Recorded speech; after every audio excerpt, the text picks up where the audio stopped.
Hello. Hello, everyone. Welcome to Music Talk here from McNally Robinson on Treaty 6 territory. I didn't get the signal, but we actually started a moment ago. So I'm Mark Turner, and this is my esteemed guest tonight, Nicolas Ellis. Welcome. Thank you. Good evening. It's good to see you again. My pleasure. You haven't been here in well over a year now. Yeah, last time was November 21. Yeah. Yeah, you're right. So that's a while ago now. Yeah. But you're back later this spring, so it's nice. We'll catch up with you another time. It's good. You have been busy since you were last here. Now, you have your own orchestra in Quebec, and you often work with many other orchestras. You were off in Europe many times last year. You also got nominated for a Juno. I did. Yeah. Congratulations. Thank you. Tell us about that album. Yes, it's Viola Borealis. So in the theme of our Nordic Light concert coming up, it's a CD with Marina Thibault, a wonderful violist, Canadian from near Quebec. She's in Charlevoix. She studied at the Conservatoire de Québec. And she's a great friend. And she had this project of recording a beautiful, one of the standards of viola repertoire, the Telemann Concerto, and also a new concerto by Vasks, which was only recorded once before. And so it was really a great pleasure to discover his music, and it was a great collaboration between Marina and the musicians of Agora. We had last year when we did the album, we had a tour in Quebec that followed the recording. So buy it. It is an incredible disc. Listen to it. It's an incredible disc. I mean, that Vasks piece is spectacular. It is. Yeah. It is, and it's quite substantial. So it's a 40-minute long concerto. But it is... I would say it's really a journey. It really feels, it's a very narrative concerto, beautiful atmospheres. It's a very folky. Vasks uses some traditional music that he incorporates both in the solo viola part, but also in the orchestra. And it's a very narrative piece, and it was a beautiful discovery for both the musicians and myself. And we had even some comments from Vasks directly, who did some modifications from the previous recording that had been done. And so we really felt like we were really part of his creative process, and we sent him a bunch of questions. He answered back, and so it felt like he was involved in our recording process. And it is truly some amazing music, and I hope that we get to play more of his music. He composed a beautiful cello concerto and a violin concerto, which I hope to conduct one day. Two violin concertos. Two violin concertos. Yes, you're right. We've done one of them here. Oh, okay. With Andrea Tiniak a few years ago, and it was fantastic. We also had to write him because there was an error in the score that didn't match parts, and so no one at the publishing house knew, and they're like, we'll just send it on to Petrus. And we're like, okay. And he wrote back. He was lovely. It's the beauty of living composers. Living composers, yeah. You can actually write to them, and they'll answer back if they're nice enough. So yeah, and it's also I strongly recommend also discovering Marina Thibault. If you don't know her, she teaches at UBC, and she has her own career both as a chamber musician and soloist across Canada and sometimes outside. So she's a great musician and fantastic viola player, and there are so few opportunities to hear the instrument viola so well performed as a soloist. Yeah. This is your first Juno nomination. It is. What did it feel like to get the news?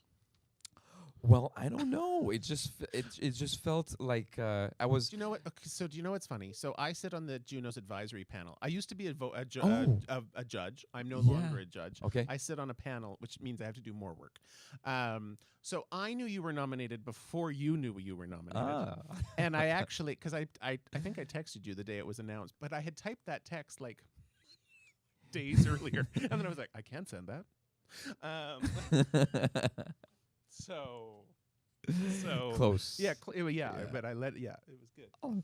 But no, it's great. I think for any artist, a musician that records a CD, there's a lot of planning, from finding the money to produce it, finding the right record company that will release it, finding the right musicians to do it. Because Marina, I mean, it became the project of the Orchestre de l'Agora, my orchestra in Montreal. But initially, it was really an initiative of Marina, and she works with different chamber orchestras across Canada, and she specifically wanted to work with Agora and myself.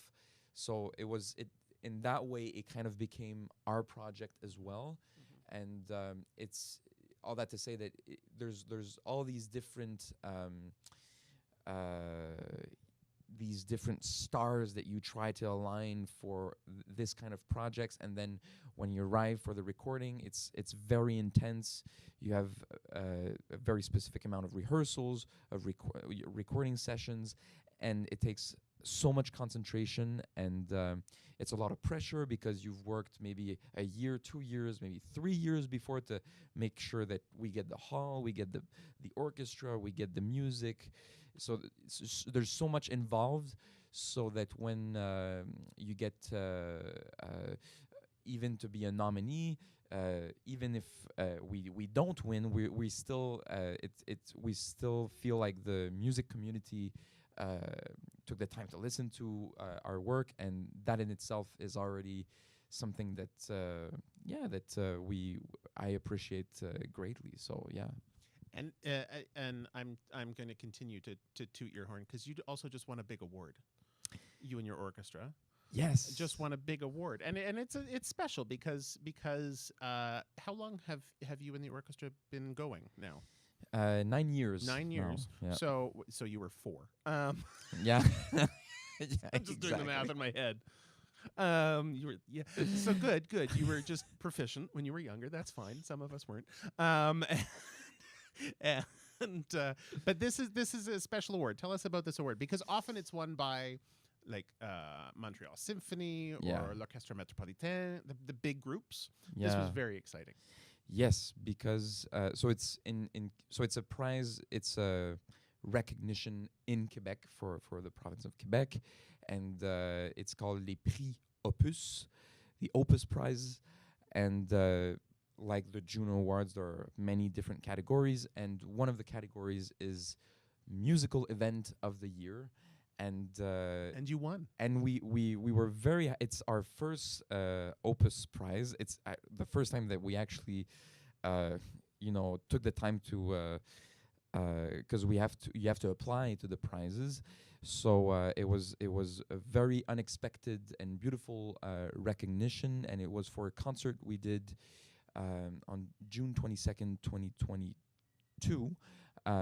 It's called the Gala de la Terre, the Earth Gala, and we performed Mahler's Third Symphony with 100 musicians on stage, 100 singers in the chorus.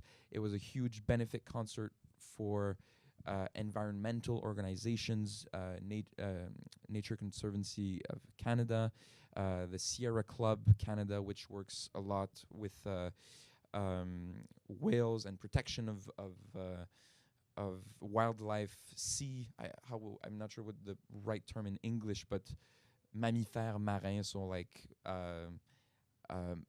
mammals, marine wildlife. Marine wildlife, yeah. So they work a lot with for transportation, for boats, to make sure that that they choose paths that won't interfere with the whale's own path on the East Coast. And we also had UNICEF Canada. There was also another beneficiary organization, and we were able to raise $255,000 that we split between the three organizations. And we had Marie-Nicole Lemieux, fantastic contralto she's also from Quebec, but she has a beautiful career all over the world. And so it was a very powerful, both artistically and humanly experience for the audience and the musicians on stage. And so we were because we put also so much time and effort and love into that project, we were very happy to get this kind of recognition that, as you mentioned, is often, not always, but often won by the great institutions in Montreal, the Montreal Opera or Montreal Symphony, Orchestre Métropolitain, et Musici, or Quebec Symphony, or Violon du Roi, which are great institutions. But it was nice to be up there once for that. Yeah, I'm sure the first of many. We hope. Yeah, we'll I'm sure. And if I was a Juno voter, but I'm not. So I'll just cheer you on. Thank you. Are you going to the Junos?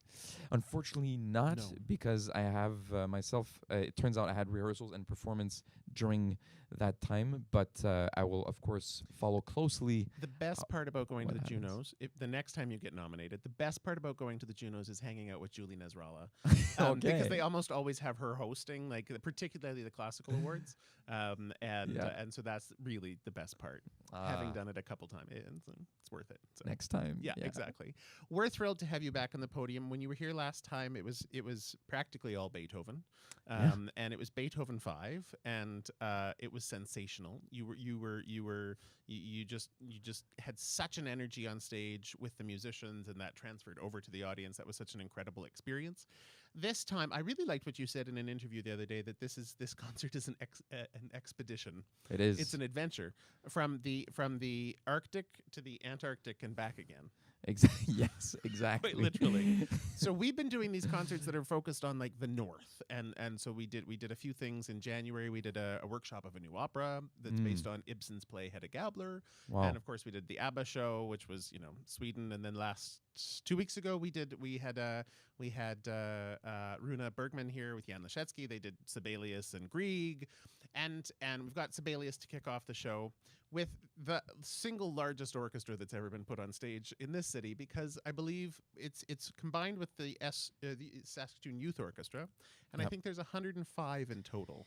Yeah, I saw we have like 10 horns for this concert. It's like we should do like a Mahler symphony with next time. But it'll be great to have the Saskatoon Youth Symphony with us on stage. Finlandia is one of the great works of the repertoire by Sibelius, and I think that it will be both, I hope, an inspiring experience for the young musicians to sit alongside the musicians of the Saskatoon Symphony, and I'm sure that for us, the musicians of Saskatoon Symphony and myself, it will be also inspiring to get this youth energy and this excitement to perform such a beautiful piece that probably that all the symphonies they perform. It's a piece that will be performed many times, but sometimes I think it will be refreshing to have young musicians who will probably, most of them, performing this for the first time, and then it'll give such a great energy with all these especially in the winds, all these doubled parts that we're going to have. So it's going to be quite an encounter. And accidentally incredibly well timed, because neither of us realized this last year when we were confirming things. But this Saturday is the 1 year anniversary of the invasion of Ukraine, and Finlandia, of course, was written as a political statement. Sibelius, you look at the history of Finland, and they have had a very difficult political history with the constant threat of invasion from their Russian border sharers, and this was actually written as a giant nationalistic political statement against a possible Russian invasion.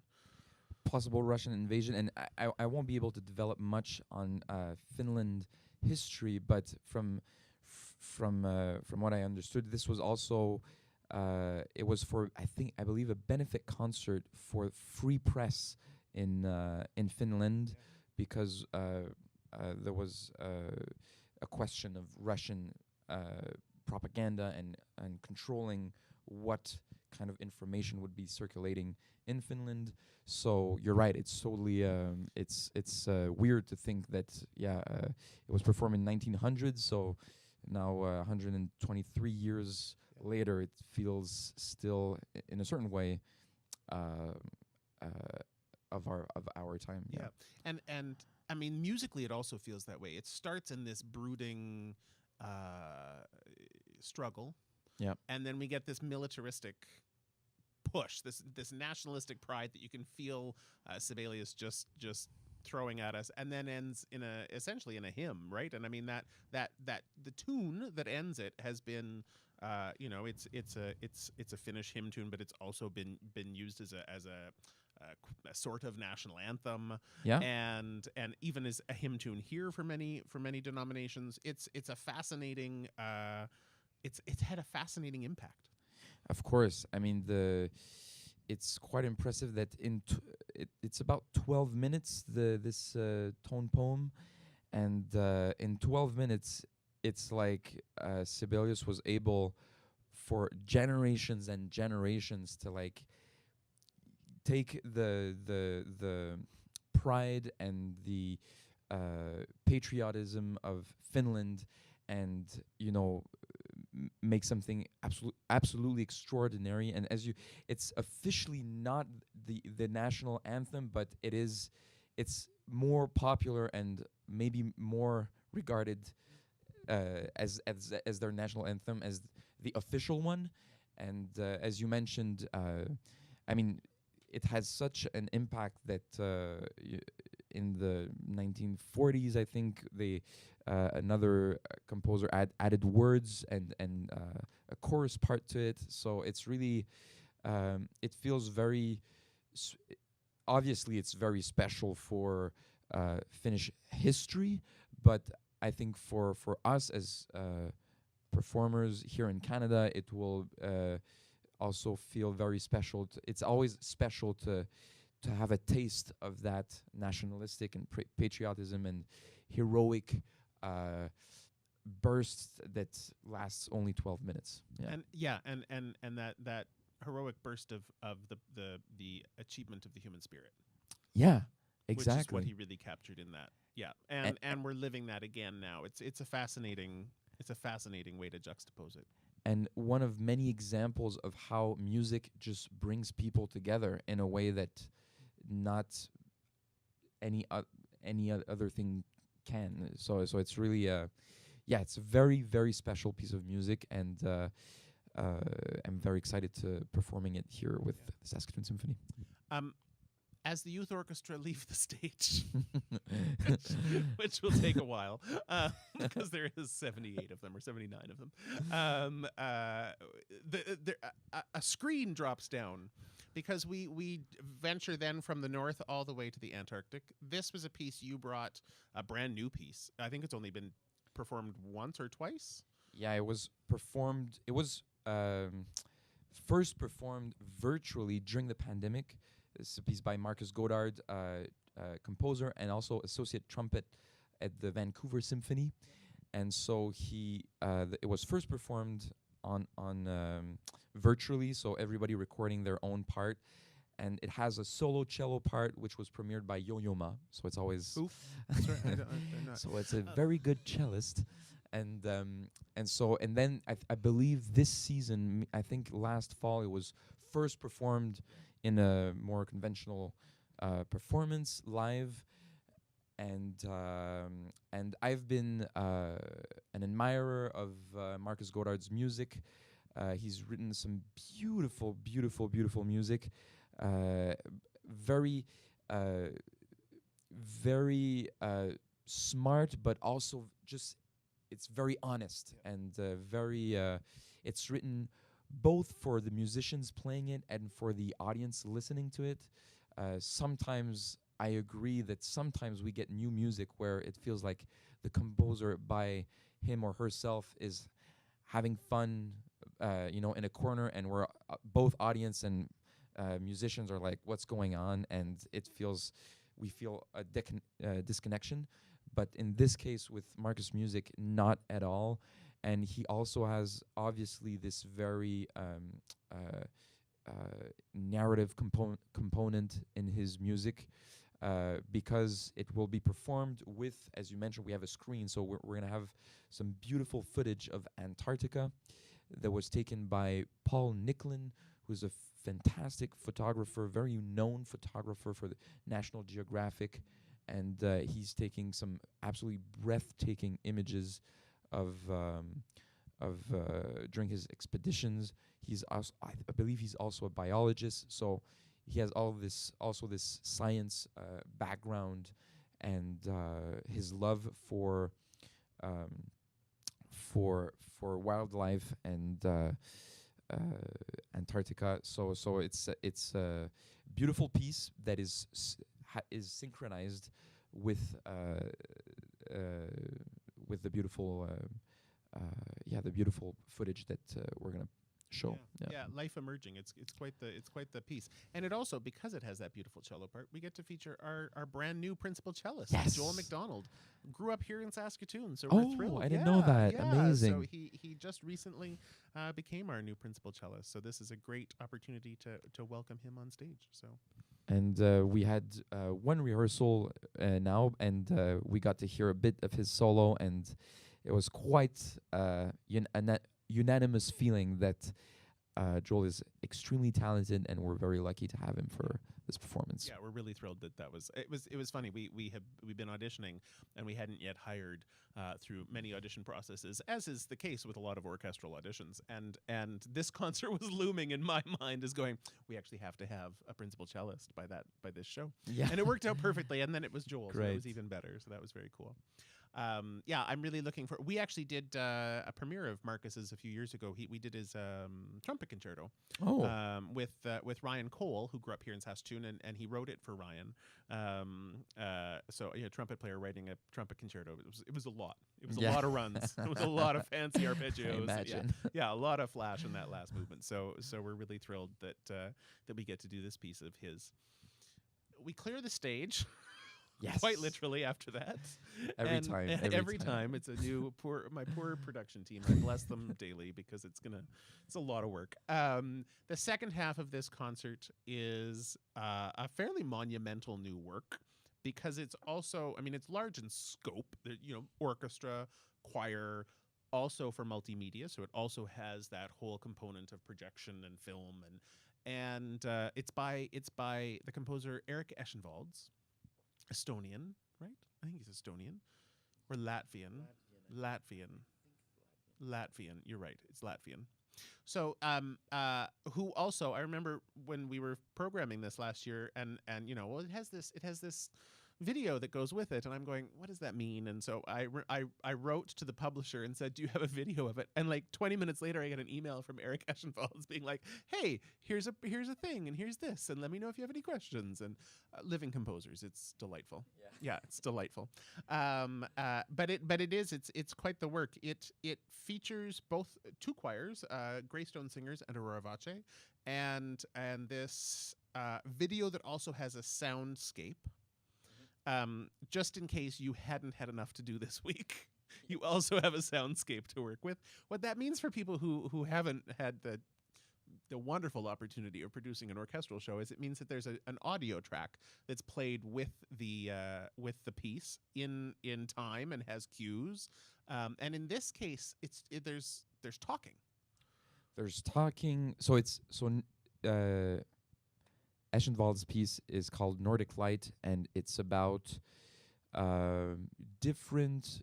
So there are these different characters that show up throughout the work. It's also quite a substantial work. It's about 40 minutes, and people from Norway, from Finland, from Latvia, from Canada.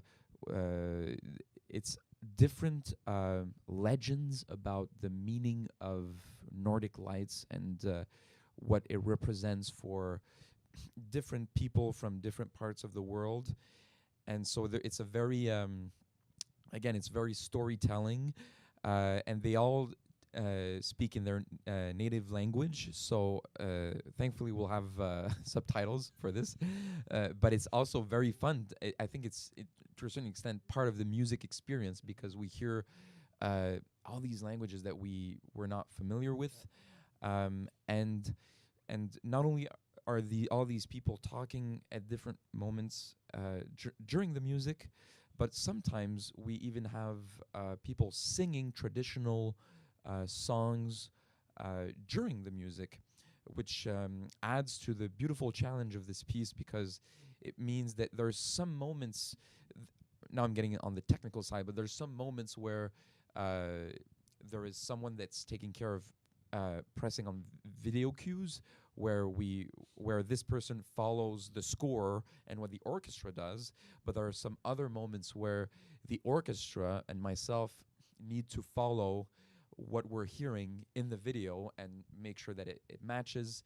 And so we have all kinds of we'll have all these different folk songs from different parts of the world, mostly northern countries, of course, and we even have throat singing at some point. And so it's quite a journey that we hope you will live with us that evening for this piece. And God bless the choir, because on top of singing, yes, and that's making true. Other noises, because they sometimes they're the wind, sometimes they're they make other noises. Many of them actually have to play instruments. Yes. Tambourine. There's, I think, handheld bongos. There's recorder. Yeah. But most importantly, they have to play pitched wine glasses. So God bless Matthew on our staff, who for the last week has spent almost all of his time finding wine glasses, filling them with water, and pitching them to make sure they make the pitch that is required to match the music. Yeah, and Matthew is also. Let's pay a tribute to Matthew, because he's also the music librarian, so he takes care of making sure that everybody has their music on their stand and it all works. He's also the one, apparently, that I learned that today, that will play the recorder at some point. And he met with our second flautist just to make sure that worked. So yeah. And I believe he's also singing in the choir. Anyways, he's gonna be everywhere, but maybe in an invisible way. I mean, he's a hero of the shadows. Yeah. But thank you, Matt. All of the wine glasses have to be weighed. So what he has done is he's actually set them. We have this table now in the office that's full of wine glasses and water, and he's been weighing them so that they actually equal. I think there's 6 different pitches that they have to be. And so I was sitting in my office today, typing an email, and all of a sudden I'm going, "What the hell is that noise?" And then I realized it's wine glasses across the building. So yeah, God bless him for that. Now, it was Jennifer Lang, Dr. Jennifer Lang, who conducts Aurora Voce and Greystone Singers, who picked this piece, suggested it. She saw a live performance of it, went, "Oh my God, we have to do this." And God bless her, because she's going to be the one sitting with the projectionist, making sure that the cues She's going to take care of all the video cues, so she knows the score very well, of course. Yes, thankfully. So this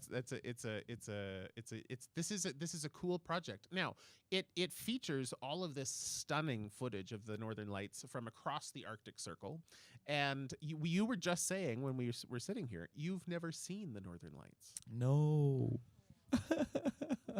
So, thankfully, there is actually a solar storm later this week. So they are predicting that we will be able to see the Northern Lights in Saskatoon. So hopefully after rehearsal on Friday night, I hope so. Jump in a car and drive out of town, and you can see them. Because it will bring my interpretation of the music to a new level. I mean, they're pretty special. They are, it's funny. I think in the prairies we take it for granted. Same actually with this morning we had the frost on the trees. We had the rime frost on the trees, and anytime we have guests here and we have the frost on the trees, they're often like, why is it so pretty here? And we don't really notice it. It's like, oh yeah, there's trees, yeah. But then, and we always have guests who want to go see the Northern Lights, and it's like, well, we can't really time them. That's not how this works. But we sort of take it for granted. And it's funny. I grew up in the southwest of the province, down in the grasslands, and I actually think we have better Northern Lights than they do up here. Different. More vibrant, potentially, because there's nothing out there. It's just empty space. There's no light. I wish I was making that up, but there's nothing out there. And if hilariously, a lot of people will tell you that they make noise. See? Yeah, they make noise. You can hear the Northern Lights. Ooh. I know. This is why I'm hoping we actually do get to experience them, because they make a noise. So it's fascinating. And Ešenvalds, he's mostly a composer for choir. He's written a massive output for choral. And he captures that in this music. Like, there's these moments of sparkliness that is really the shimmering sound of the strings and the sparkle of the wine glasses. Yeah. That actually sort of capture the sound that we are so used to hearing. Huh. Yeah. Well, I read in the preface of the score that he's obviously spent years preparing this piece and consulting with researchers and scientists who specialize in that phenomenon. So he's obviously taking this very, very, very seriously, and it's and we hear it in the music. I mean, it's interesting how actually, harmonically speaking, this piece is relatively, I want to say, basic, because in the sense that it's a voyage, but in the terms of textures, he manages in a certain way with relatively few means harmonically to create a really, really incredible journey through all these beautiful textures. And so it's very very interesting to dive into that piece. Yeah. Yeah, and I'm thrilled to get to do it, and hopefully we do get to take you out to see the Northern Lights. We start that half with a piece that's really special.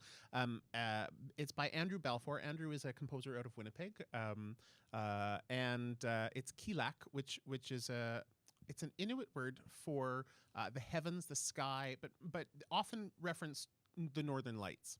And I was thrilled that Jennifer Lang agreed that the choirs could do this. I actually got to workshop this piece when he first wrote it. I was a rehearsal pianist for the choir that did it the first time, so I've traveled with this piece a long time. And it's working with Andrew is such a wonderful experience. He was here last week to work with the choir, and he told them that it was the best performance he's ever heard of it. So that was really exciting. It'd be a very moving moment to have that on stage. We've done a number of Andrew's pieces. He is such an exciting composer, also for choir, not just orchestra, and often shares his experiences, his life experiences, his experiences as a Cree composer. And so we're really thrilled to be able to have that. You've not heard it yet, but it's beautiful. Yeah, and I look forward, and I haven't heard it because it will be conducted by Jennifer herself. Yes. And I believe it's, of course, part of the repertoire of those two great choral ensembles. And I think they'll even sing it by heart anyway. So it made so much sense that Jennifer led that piece of the program. Yeah. Right before we make her run the projections. Before, yeah, exactly. Busy night for her Originally, so when she and I were first talking about using this piece by Andrew, we were talking about, do you know what we'll do? Because originally when he wrote it, he wanted the choir space throughout the entire hall. And so we're like, oh, that's amazing. We'll have the choir along the floor and up in the balconies. And then at a production meeting one day, our videographer went, and how would we film that? And then the audio guy was like, we wouldn't get audio. And I was like, for sure. You sort of forget that, detail. There's still cameras and mics in the room, and you do have to, so we abandoned the performance practice of spacing it out, but I think it'll have the exact same effect, so. Yeah. Yeah. Do we have any questions from the audience? I know we have a question from online. With so many moving parts on stage, do you have to change your conducting type piece to piece? Do you have to are you stressed about the amount of things happening on stage, as stressed as Matthew and his 60 wine glasses? Yeah. Well, I think it doesn't change the, well, as I mentioned, it changes as well, it's a good question actually. There are many things. First of all, there's a lot of planning prior to the rehearsals that we have to clear out. For instance, today I spent the afternoon with Matthew and with Jennifer going through the score of Nordic Light to just clarify how these video cues will match the music. Who's leading? Is it the orchestra leading? Is it the video cuer leading? Different technicalities for the different instruments that the choir will do. They have even also body percussion that they do at some point. So it's a lot of planning ahead of time, and it's always fun because I find it always very exciting because the number of rehearsals, and that's how it is, doesn't change all that much in the sense that it's still very, we have 4 rehearsals, dress rehearsal, and then concert, and so it asks that we really think of, like when you go on an expedition, you try to foresee all the things that could go wrong and the things that could happen, and you really try to do your best to anticipate everything that can happen, give indications to the musicians or the choir in advance. Jennifer is sending an email with everything we discussed today to say this is how he's going to beat this passage. He'll give a cue for you guys. He won't give a cue for you guys. You have to hear this instrument that will come out or come in at a certain place. So there's all these moving pieces, and it's mostly preparation before. What will change, and what I am a bit frightened about, is the piece with the Godard is I will be using a click track, which means that I will have earbuds with a click track to make sure that the music, because there are certain musical gestures that goes with the footage that we'll see, and so to make sure that we're perfectly synchronized throughout, I get a click track. So it's very different from the Ešenvalds, because the Ešenvalds, we're 2 human beings, Jennifer cueing the videos and myself conducting, that can adapt and relate to one another. But when you have a click track, the click track doesn't wait or listen to you. He just care. He doesn't care. He just goes on. And so that is very hard because the musicians don't have that click track. And it asks for me when I'm conducting, and it's a bit heartbreaking because it means, because when you conduct, you're showing time, you want people to play together, but you're also, at the same time as you're giving time, you're listening to what's going on in the orchestra. And sometimes, maybe a violin section is maybe faster or slower or something, and then you find something in your gestures to show the other sections, here we are, and let's get back together here. And it's a concert, a performance, a rehearsal is constantly going like that, and you're part of the conductor's job is to be very sensitive to how these things happen, and you have to react very fast in a way to bring everybody together. So it asks a lot of listening. But when you have a click track, you have to kind of listen to the orchestra, but you also have to make sure that you're always with the click.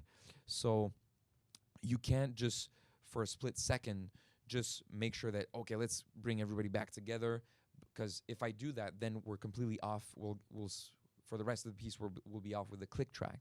So I'd say that's very difficult because you're the musicians, they don't hear the click track, they relate only to me, and myself, I can't use my ears in a way that I would normally do listening to the musicians and making sure that they're playing together. So it's a very exciting and different challenge that goes with it, but it's part of the experience and the adventure to have projections at the same time of the music. And I think it's at the end, it is for artistic reasons that we do that, even though following a click track doesn't sound very artistic. To you. To me, yeah. The audience, on the other hand, have you done click track stuff? It's so frustrating. It is. I've done a little bit. So yeah. Many years. So we've done many like Disney films, and there's always a click track with them. Many years ago, one of my first years, we did the Bugs Bunny at the Symphony concert, where everyone on stage had a click track. Wow. I promise you, it's much easier with just the conductor. Really? Musicians as well had the click everyone track? On stage had the click track. Wow. Okay. It was intensely stressful. Wow. Yeah, because they then also can't hear. Right, exactly. They can only hear the click. Yeah. They can't hear the person sitting beside them. That's it, because horrifyingly difficult. Yeah. Musicians play together not by exclusively following the conductor, right? Because that's what happens when you have click tracks for everybody, is that everybody's just listening to their own clicks, and so they stop listening to one another. Playing in an orchestra is a mix of following the conductor, but also listening and adapting to what's going on around you. So it is, I think, best when, as you mentioned, when musicians don't have the click track, so that they can focus on listening to themselves and what's around them. But for me, it's a bit frustrating, just because I have to ignore a lot of things that will be happening musically to make sure that we keep the pulse with the click. But it's part of the experience. It's part of the expedition. Yeah. And as you were saying, the expedition, I mean, we have been having more production meetings about this concert than maybe any other concert in my history at the SSO, for sure. I think Karen and the production team have been working on this for 4 full weeks. Yeah. Multiple meetings per week, just to make sure that everything actually comes together, because you have to plan for all eventualities. Mm-hmm. Anything can happen. Exactly. And so that's part of the trip. And and just like an Arctic expedition, you have to do the planning in advance. Exactly. Do we have any questions from the floor? We do. Yes.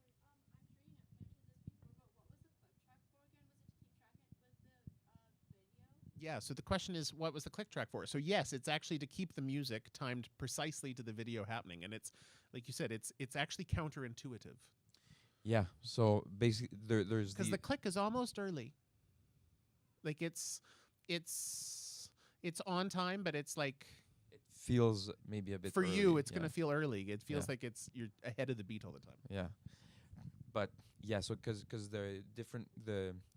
the footage at some point, there's like we see suddenly we see a whale, or suddenly we see a bunch of penguins running. So there's these very clear cut